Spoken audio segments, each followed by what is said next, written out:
Perhaps one of history's most obscure and unusual conflicts is the Pig War. The story begins in 1846, when the United States and Great Britain signed the Oregon Treaty.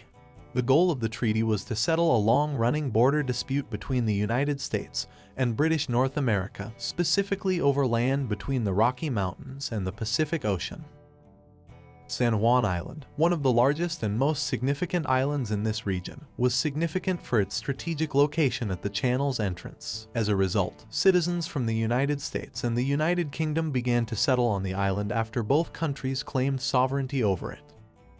The recent arrival of the Hudson's Bay Company, which had established a salmon curing station and a sheep ranch on the island, bolstered the British presence on the island by 1859. In the meantime, 20 to 30 American settlers had also recently arrived on the island and settled there. According to historical accounts, both groups of islanders actually got along quite well. However, this would not last, as on June 15, 1859, a British pig accidentally strayed onto the American farmer Lyman Cutler's land. Cutler was furious when he saw the pig eating some of his potatoes, so he shot and killed the pig in a fit of rage. Actually, Charles Griffin, a British Hudson's Bay Company employee, owned the pig. This was probably not the first time that one of Griffin's pigs had trotted onto Cutler's land. Griffin was well known for letting the pigs roam free throughout the island. Griffin confronted Cutler after learning about the pig's death. Griffin turned down Cutler's offer to compensate him for the dead pig by giving him $10. Instead, Griffin reported Cutler to the local British authorities, who threatened to arrest him. This enraged the American residents of the area, who then created a petition requesting protection from the U.S. military.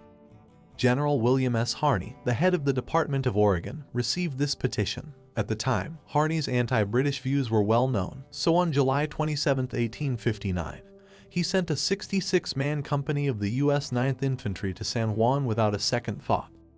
James Douglas, governor of British Columbia, made the decision to send 3 British warships to the area as a show of force when he heard about this. The following month saw a standoff, with both sides gradually increasing their military presence in the area. The United States 9th Infantry, despite being vastly outnumbered, refused to move. Things were not to change until Admiral Robert L. Baines, Commander-in-Chief of the British Navy, arrived in the Pacific. James Douglas directed Baines to engage the United States 9th Infantry and land his troops on San Juan Island when he finally arrived. Baines turned down the offer, making the well-known statement that he would not involve 2 great nations in a war over a squabble about a pig.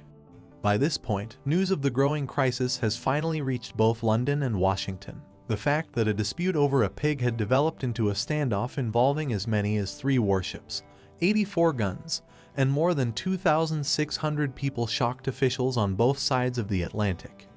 Both sides quickly got into negotiations because they were worried that the situation would get even worse. They came to the conclusion that the United States and Great Britain should each keep a presence on the island of no more than 100 men until they could reach a formal agreement.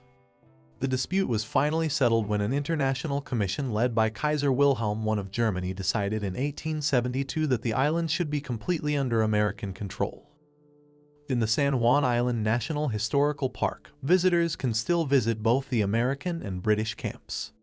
Interestingly, the British government provided both the flag and the flagpole as a gesture of friendship, making this the only location in a U.S. national park where a foreign flag is regularly flown over.